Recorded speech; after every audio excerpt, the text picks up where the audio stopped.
What up, my freaks? RuinousInsight here. Part 10 of my Total Warhammer II modded Arkhan the Black campaign.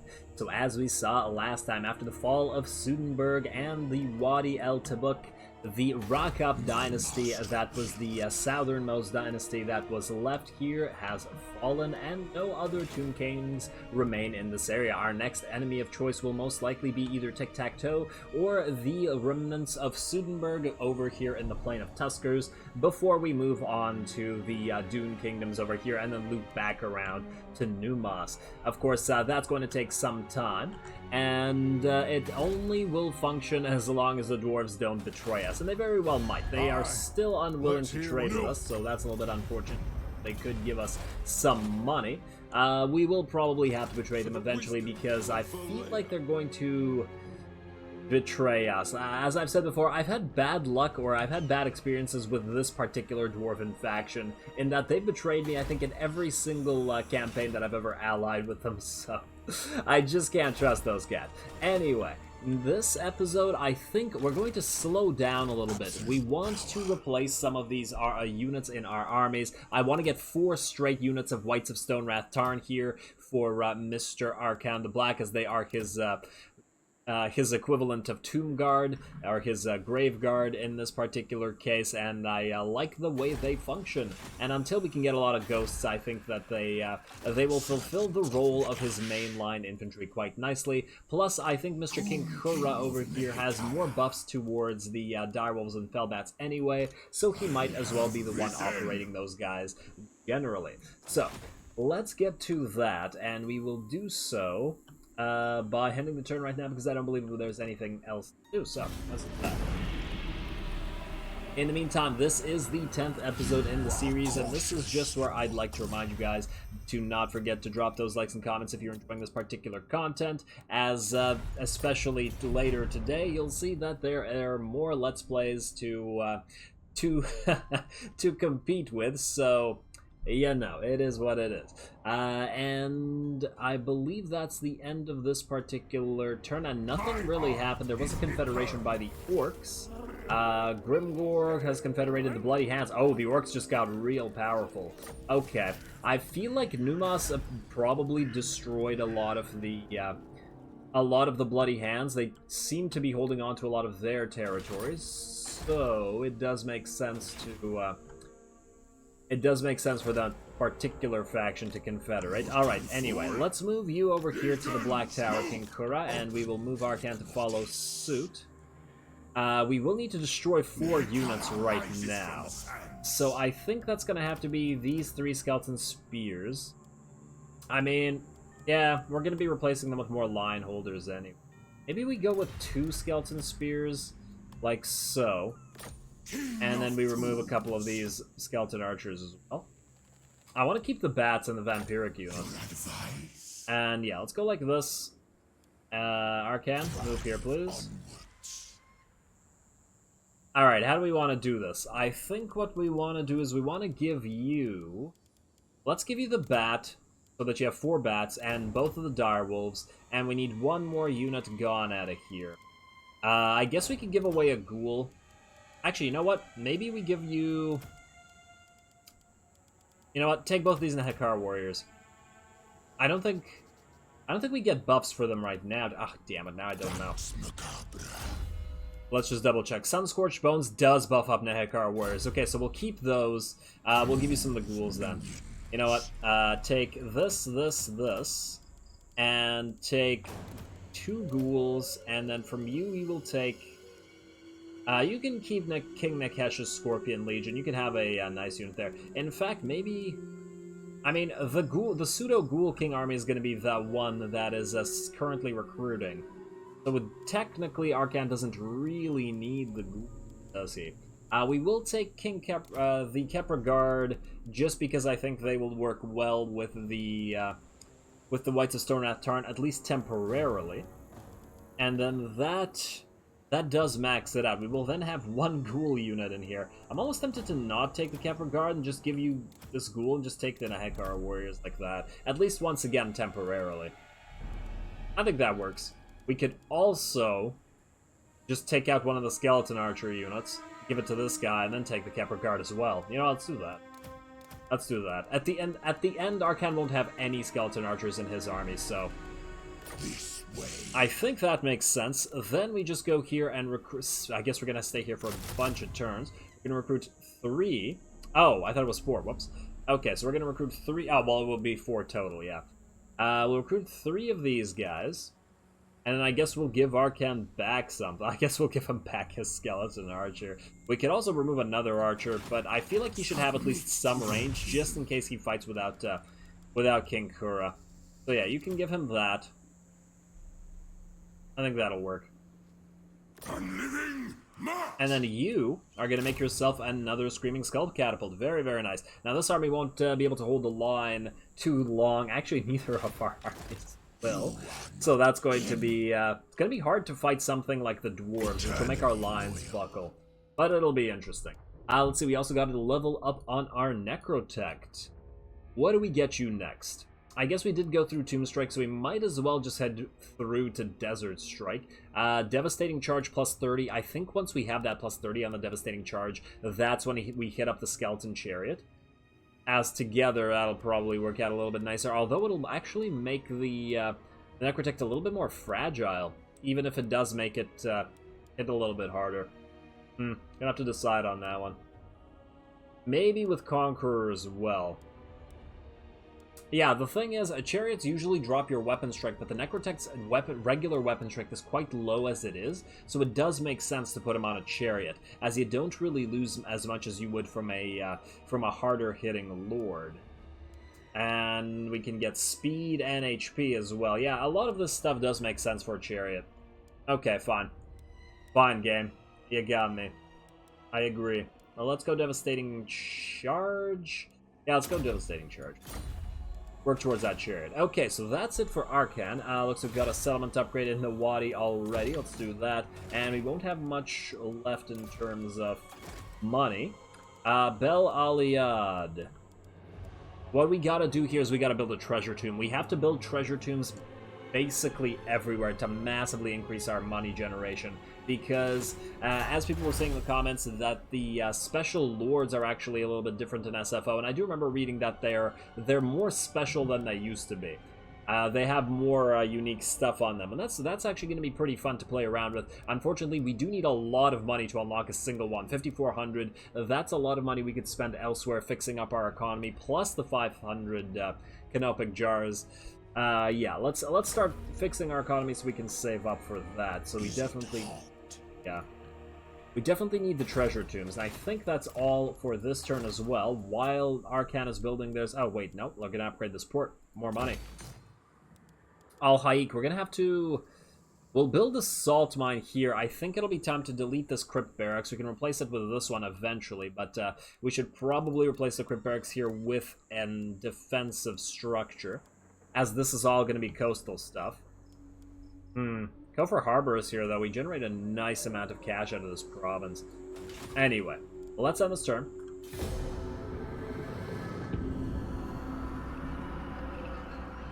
As I said, we've slowed down. Look at us not actually fighting anybody for several turns in a row. I'm not used to this anymore. But hey, Arkhan's going to have a nice line. Hello, what do we have here? Please don't attack Bel Aliad. That's going to be rude.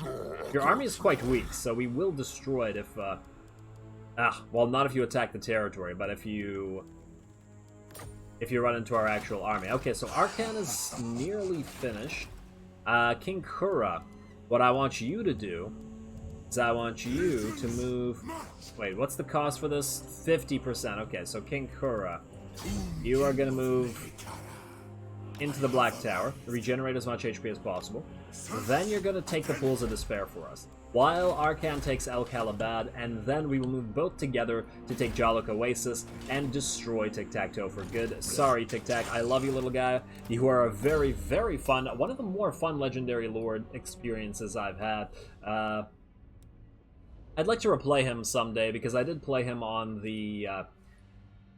on my old PC, which meant it was laggy as all hell. Lord Recruit rank +1 faction wide. You know what? Let's get that, because we will be recruiting some new lords, the special lords, someday. Well, hopefully soon. And I think... let's see. What can we get in terms of buildings? What else will give us more money? Not that stuff. That will actually give us less money.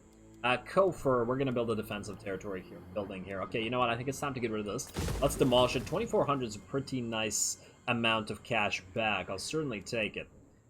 And that means we can build the salt building here, and then this can get replaced by whatever, either defensive building or maybe even temporarily we will replace it with just some sort of money-making building. Speaking of money-making buildings, we should be able to upgrade both of these to level 2, which means a little bit more money. It's all about that money. Alright, ooh, and this dynasty research will be complete. I don't really care about the bone giants yet, but we will obviously be getting bone giants later. But the missile strength and armor for the skeleton archers are swell, and then we will be moving on to the wisdom of the 5th dynasty for all the good stuff that this will bring us, especially the upgrades to the Screaming Skull catapults and the Casket of Souls, because we get 2 upgrades for those, and we are using them quite a bit right now. Alright, well, let's do that, and then it's time to go for Tic Tac.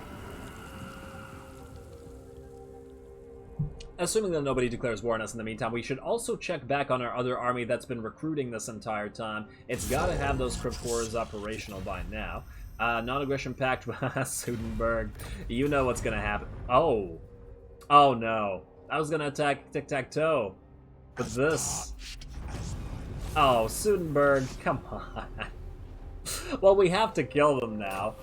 Okay, well, Bone Edifice complete. We got a Cultist of Assyrian. Final Supper. Oh, that hurts our Winds of Magic. I don't like that. We do get a decent amount of casting out. Wisdom of the 5th Dynasty, please. Orders heeded. I fear, even in my... I fear this army can't kill this army, can it? You know what? All right. It will be a tough battle, but I think we gotta try to take it. With King Kura's army. The problem is they have, what, 11... freaking units of a melee line, whereas we have 5, and barely 5 at that. It'll be very, very tough. They are in March stance, however. Okay. The thing is, splitting up like this will be very beneficial for us, because we could just head straight to the Plain of Tuskers and attack them next turn, then take it, and then that'll be all of Sudenburg gone. Oh, man. I think we have to. Okay. You, Arkhan, you're going to move right into Sudenburg, because that's going to prevent Khan's Hellborg from moving out of the plane. And then we will attack this next turn. I think your elite forces should be able to deal with the enemy quite quickly. Look at the buffs that our Nehekar warriors have here. And these guys are fairly tough. Alrighty. Moment of truth, King Kura. Can you defeat this guy? In fact, wait. This guy came back alive. He can only hinder replenishment. Kill this guy. Oh, wow. Fairly high chance to get wounded. Try it anyway. Hey, you succeeded this time. Good job, Mr. Tolathor. We can get power sap for the enemy armies in region, but the enemy don't have a magic unit there, so let's just keep spamming those canopic jars.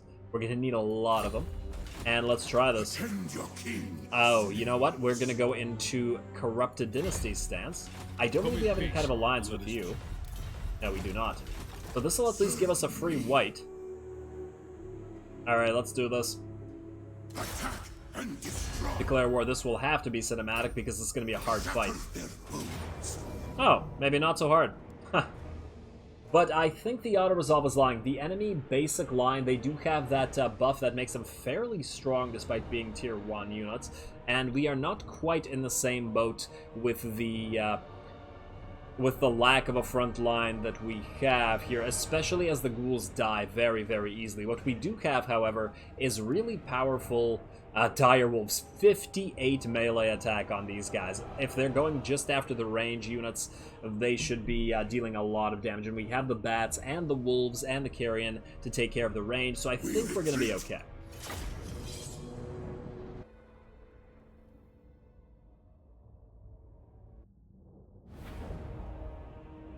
Alrighty, so I was worried when I saw the of the power of the enemy army compared to the relatively basic units we have here, but then it turned out to be this choke point battle. The AI has absolutely no idea what to do here. Plus, we have the advantage of artillery, which they don't. The AI always takes these ridiculous formations when they go into the choke point. Plus, we have the high ground. Plus, they can't go across this chasm over here, but we have a bunch of bats and the single unit of carrion, which means we can go around and destroy them like that. It's not looking so good for the AI, but we are going to take a little while to set up our army, get onto the high ground, get everybody in position before we start firing the Screaming Skulls. We also, because we're in our own territory, have the Legionary Barrage special ability, which means we will be able to damage some of the units by using that a couple times, and there it goes, just decimating a bunch of their units very, very quickly, and the Screaming Skulls quickly following suit. Of course, the enemy does react by sending its units forward, but look at the damage already in the first few seconds. Isn't it lovely? And for now, oh, they're moving back. So it looks like the AI doesn't know what to do. I do start moving all our bats around, so the AI probably doesn't know whether to react to the bats moving towards it, or to all the Screaming Skull catapults firing out. It's both sad and hilarious. What do you do in this situation? I guess you either run. Honestly, I probably should run. There's no way they should have taken this. The fact is, we're the aggressors in this case, so they should have probably just abandoned the choke and moved to the higher ground. Charging into the high ground, into the Legions of the Dead with plenty of archers and a lot of their army being shielded, not such a great idea, as you can see. Now we have the bats coming in, some of them dropping due to range fire, but all of these enemy range units bunched up like this, also not a great idea. Not a great idea at all. Ooh, I love how the banners are different. And they're not the same one. God, whoever came up with that. Mad props. And here come the bats. They remind me of gargoyles from 40k, just falling upon hapless guardsmen, and that's basically what they're doing here. They don't do a crazy amount of damage, I grant, but for some reason the morale shocks that they deliver are very, very nice.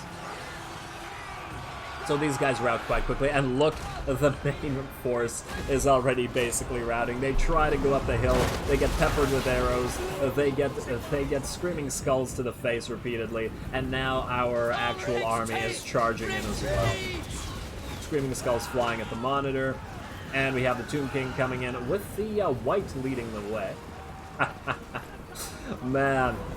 I can't believe I was worried. Oh, that little bit of a gaffe there. A couple Screaming Skulls hitting our bats, and I think a couple bats dropped. You can see them dead on the ground, but I do halt our units right there, and I believe that's just about the chain route. Only the enemy hero left here, and we are charging in our giant pile of ghouls to poison and chase down the enemy. Plus, with our hounds coming in and all those bats, the enemy is just about done. Gonna do a little bit of chasing. I don't think it's necessary, as I believe the enemy army will die, but just in case, I'm going to do that. And I believe this will give more XP to the units. I'm not 100% sure whether it does work that way, but nobody's ever told me that that's the way it works, and I don't think I found the answer when I checked online. But maybe that was like vanilla of Total Warhammer 1, and I haven't Googled it since then, so I really got to recheck that. Because I am curious to see whether you get more, whether you can level up units more just by chasing enemies. But anyway, super, super easy battle, contrary to what I thought it would be.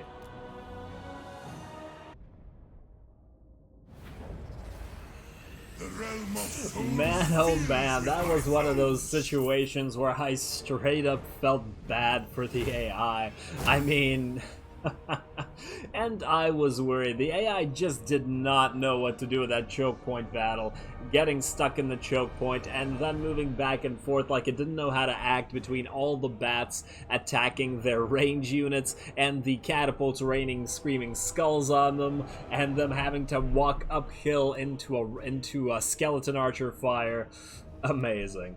Absolutely amazing. And that means, ooh, 1,500 gold or 50 canopic jars. I feel like we go for gold first, then we'll start going for max canopic jars later. just because we need the gold right now to max out our own stuff. Now that you, my friend King Kura, are here, you could actually... Huh. Okay, here's a question.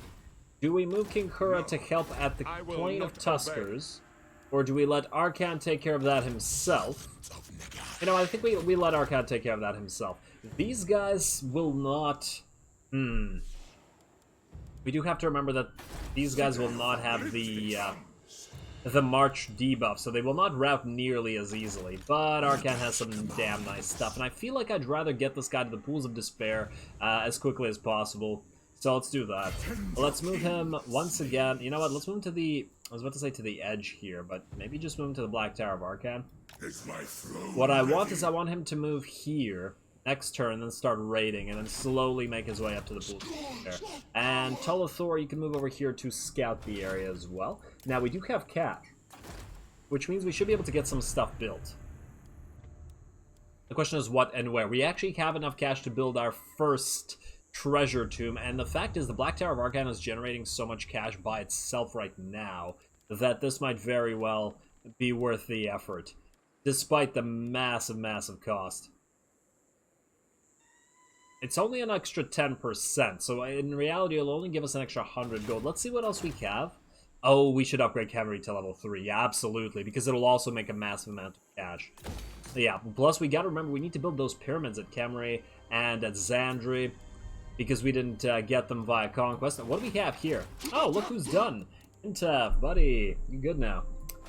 Are you good? The question is... we build anything else? I guess we build you a couple more ghouls, but we can do that as we move out. Will these guys be willing to do a military access? How about military access and trade? Very yes. well. Okay. Well, looks like we won't be going after the dwarves for a while, because we need to have military access. I want you, Intef, to move right over here. And I believe somebody in one of the comments in one of the last episodes suggested it could be public order that is destabilizing the amount of units that we can recruit at once. But I don't see any debuff directly here, so I don't know whether that's the case.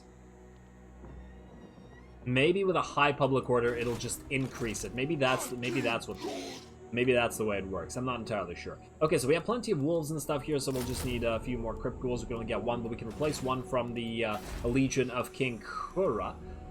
And I believe we're good here. Third army's going to come in real handy.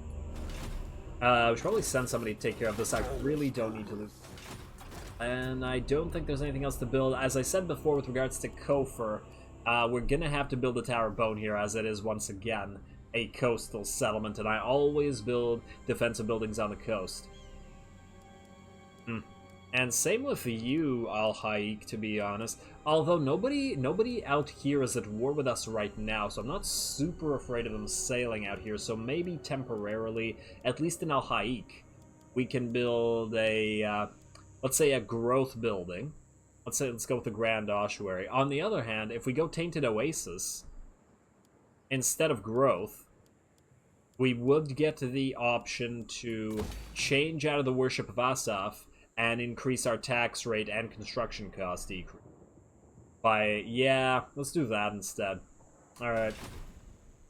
I just keep convincing myself while I'm doing things and reasoning them out. Okay, so that's it for this turn, I believe. There's some skill points to assign to... Ooh. Mr. Recruiter? Yeah. You already have Root Marcher. It doesn't really matter what you have. You know what? I think I'm going to hold on to these skill points. I guess we could unlock one of the lures. The thing is, Intef is going to get replaced. And I would prefer not to replace him just because he has some stuff that I wanted. What did I want? I wanted something out of here. Not the Canopic Jars thing. Oh, wow. They can generate 6 Canopic Jars per turn. But that's not what I wanted. I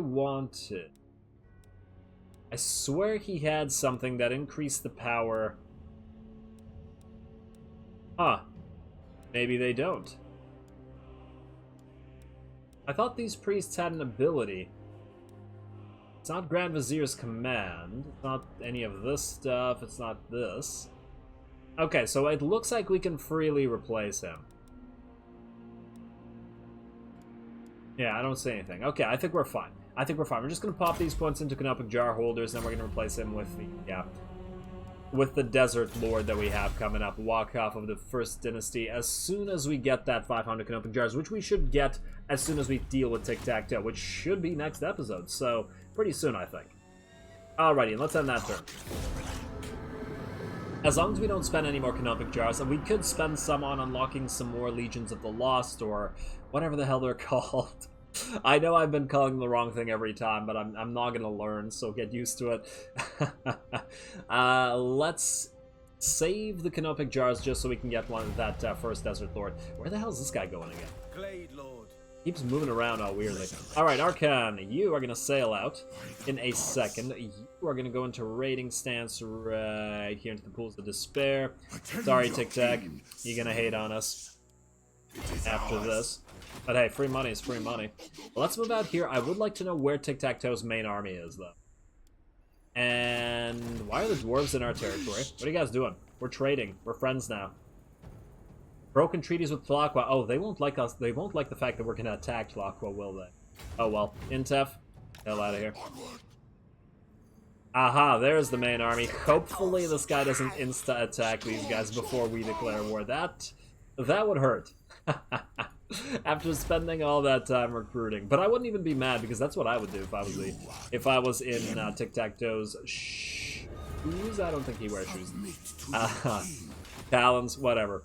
Or whatever gold ornaments he presumably has on his feet. Just before we attack with Arkhan, I just want to double check that there's nothing to build. You can get cash buildings. I guess we go with Public Order and Grand Ossuary until replaced. I mean, we could also just build a bunch of these ancient burial mounds here as well. We really do need another one. And Jaluk Oasis is probably never going to make a lot of cash, because it is a 2-province... You know what? This is going to be a good military hub. We're going to make this into a military hub. That means we're going to build the ancient burial mound here. And yes, I know it costs a lot of cash, but... I'm just talking to... I'm just talking to the faction itself now. Everything is anthropomorphized. Let's see. What else can we build before we attack here? I think we're good. We'll save the rest of the cash, and let's attack with Arkhan into the Plain of Tuskers. This should be a nice fight. Plus, we'll get to see all 4 of our Whites of Stonewrath Tarn working together. Nice amount of vampiric units. So let's get to it. Oh, don't let these guys recruit, that's for sure. Alrighty, here we go. Looks like a tougher battle than last time, judging by the balance of power being equal, and they do outnumber us by a fair bit. They got some elite units over here and double lords, but I think we can manage. Especially as they have no artillery, and we have plenty. Now, they do have also a lot of range units. That's a little bit concerning, because we no longer have the bats and stuff to take care of them. And considering the fact that they also outnumber us in terms of melee units, we're gonna have to play this carefully. Alrighty. Alrighty, there's the cut for the cinematic battle, and let's get to it.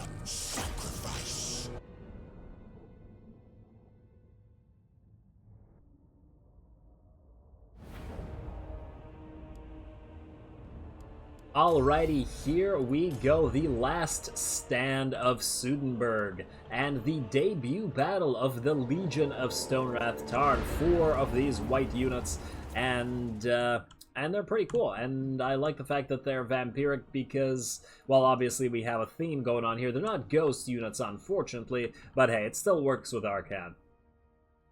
It certainly still works. I actually am now curious, do these guys benefit from the vampiric units buffs that Arkhan gives, or do they count as Tomb King's units? Because they look like vampire units. I really gotta check that somehow. Although, unfortunately, I think we got all the buffs that Arkhan is already giving to vampiric units, so I'm not sure. Anyway, pretty damn simple battle lines. Straight up line on line here. The enemy do outnumber us quite a bit, but we do have more powerful units in the Legion of Stonewrath Tarn. We also have the Snuggles. I don't think the entire army put together could kill Snuggles unless they focused it down with the range firepower. So good luck with that. We also have artillery superiority, so we can just bombard the enemy to our heart's content. And the damage dealers in the Hekaran warriors, slow though they are for damage dealers, they should be able to reap a pretty damn hefty toll among the enemy once they're able to get in. Now, let's bombard the enemy for a while. It's going to take a while before we actually join the battle. Looks like the enemy is going to start shooting at Snuggles. And Snuggles is going to move away. I actually decided to replace Snuggles with a unit of zombies here, just to target the enemies. It does look like the AI decides to go for them. Oh, look at these battle lines approaching each other. Glorious. Oh, and the artillery going. I'm just missing some Hellstorm rocket artillery. And, oh, looks like the enemy lord actually decided to charge one of the Stone Rat Tarn White units. Actually managed to either kill or knock. No, it just knocked them down. They're gonna be fun. I mean, they don't deal a crazy amount of damage. They're meant to take hits, not dish them out. So they're gonna stay here for a while. You can see here they're getting knocked back by the arrows, but they're not taking a crazy amount of damage. Tiny bit, despite the fact that they're getting focused on. But I am quite interested in seeing this charge. Oh wow, the halberdiers jumping up to charge with those halberds. Nice. Now, I wonder if there's a place where this unit one-on-ones any other unit. I would be curious to see. We do know that the halberdiers, unfortunately, are armor-piercing. But we should have a much higher... Oh, wow. They're actually winning slightly. Oh, that's interesting. These are resilient defensive rare units. Are they really weaker than a unit of halberdiers? Without a rank? It can't possibly be the case. Oh, it's combat even now, and they're frightened. I think it's only on the charge that they lose, because these guys don't have much of a charge. Anyway, let's check out what's going on with the rest of the battle. Obviously, I targeted the artillery to start breaking apart these range units, since in this particular case we do lack our doggos and our bats. There's not much we can do about these things except destroy them with our own range firepower.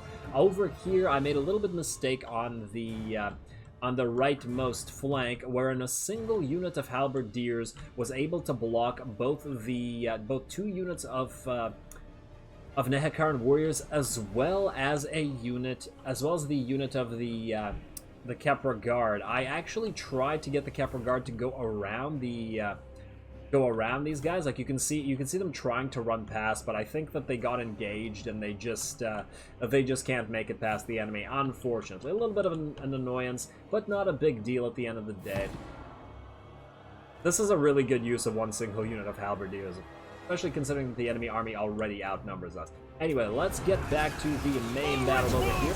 Zombies still targeting a major portion of the enemy coast, with Snuggles just kind of enjoying itself, wrecking both zombies and enemies. Hey, and at least the enemies finally, since fighting Sudenburg, we finally match what we're fighting with regards to raising the dead, because we're raising Empire troops. Isn't that beautiful?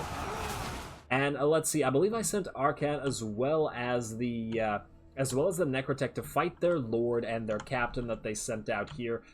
Our two heroes take a little bit of damage. I think it's mostly the... Actually, no, they don't take any damage. It's just the whites that have been taking damage. Okay, and they're actually fairly down at what, maybe 75% or something like that. I wonder if that was solely the hero. Oh no, it wasn't the heroes. This free company militia was just firing at them with their armor-penetrating, armor-piercing guns this whole time. That's what was hurting them so much. Fortunately, I did decide to target these guys with our own range, with the skeleton archers, and they drop really, really quickly as they have no defense against any kind of range. Plus, we got artillery fire still coming in. There we go, absolutely decimating these archers with some arrow backup, causing a bunch of them to rout pretty much immediately. Now, over here on this flank, I did try to get the Nehekaran warriors to chase some of the enemies, but this is one of those situations where we see just how, unfortunately, slow the undead are when you don't use any kind of cav, because the Free Company militia can just fire and move, and the Nehekaran warriors will never ever catch them. They're just too slow. They'll just keep taking some casualties and not catching them. I like the way they run with one sword over their head. Fun, but not effective. I really wish the Nagash warriors in particular were a little bit faster than the regular skeleton spears and warriors or whatever. Let's, since this is the debut of the Stonewrath Tarn Legion, let's watch them in action a little bit. Okay, the gods have abandoned those guys, but these guys can still fight. Yeah, stop retreating. I'm trying to try to see how well our whites can do. Maybe I should have gone into the white stance to have a white king leading them. Oh, and it looks like these guys routed as well, or they're about to.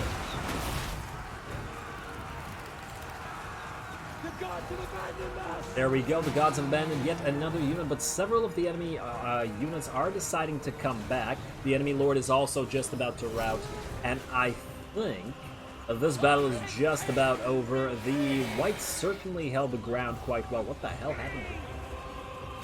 No, seriously, what the hell happened here? I don't recall any gigantic unit that could have exploded like this.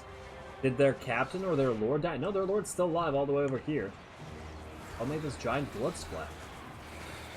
Weird. That's really weird. Oh well.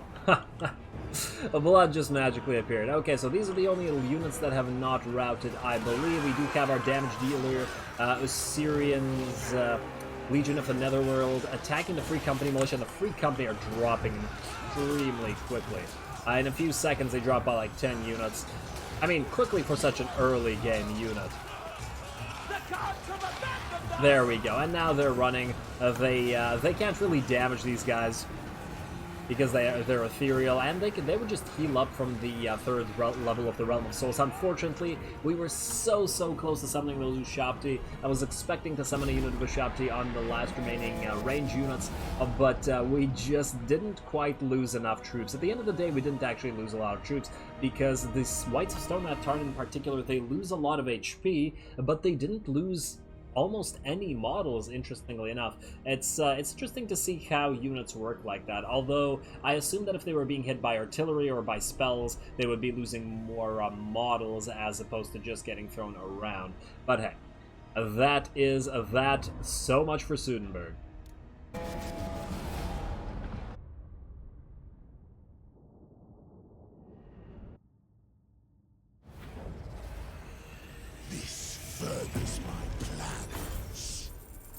Alrighty, pretty easy battle at the end of the day, and not a lot of the Legion of Stonewrath Tarn falling and taking damage. The Nagash warriors, of course, too slow to chase down a lot of those range units, which is what caused this one particular unit to take so much damage. Unfortunately, because we have the Arty, they took care of a lot of units. Almost 1,000 kills just on the Arty alone, plus the nearly 1,000 kills on the, well, maybe not 1,000, but still quite a lot of kills on the skeleton archers. Very, very nice.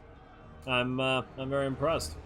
What, about 600? A little over 600 kills on the archers. The Kepler Guard didn't do as well as I thought that they would, but that was more of a little bit of a mistake from me, having them and 2 units of Nagash warriors get tied up by a single unit of halberdiers. That's exactly what the enemy wanted, and that is what they got. But at the end of the day, it didn't really matter in this particular battle, as pretty much all of our units performed well enough and destroyed a lot of enemies. The Whites of Stonewrath Tarn, of course, being, or the Legion of Stonewrath Tarn, these guys together, holding the line quite well, although they did take a little bit more damage than I thought they would to such basic units.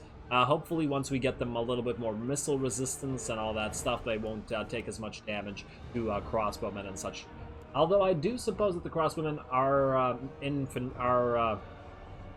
I think they have some armor piercing, at least more than bowmen, and the Free Company militia definitely do. But anyway, still pretty good. We get our free 50 canopic jars, and I believe that should be the end of Sudenburg as well.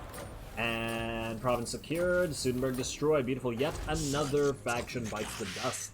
Sudenburg, you have a port, and you start off with a public order tainted oasis. You know what, that's just swell. We're going to, since you start off with that, construction costs for buildings versus, you know what, let's go for construction costs with building. I think we'll be fine because of this building here. I think that should fix itself. Alrighty, so with the end of Sudenburg, we are unfortunately out of time in this episode, so next time, stay tuned for not the quest battle yet, but we'll be doing the quest battle quite soon. In fact, I might just replace 3 of these archers with the 3 crypt horrors, maybe? That could be enough to try to do the battle. Will the 3 crypt horrors be able to take care of a Carnosaur? I mean, the Carnosaur is the main enemy that kind of worries me here. The Croxies are kind of concerning. Oh, the Bestie and the 2 Besties, rather. They have so much armor that they're going to be hard to kill. And we don't know what and presuming that whatever reinforcements come, it'll mean even more of these kinds of dinos. So we'll really have to be careful about that. Maybe, in fact, we'll keep the archers, or at least a couple of the archers, and get rid of a couple of the Nehekaran warriors. I don't know, I'm playing ahead because next episode will be devoted to destroying Mr. Tic-Tac-Toe. He has 3 provinces here, all of which we will be able to take relatively simultaneously.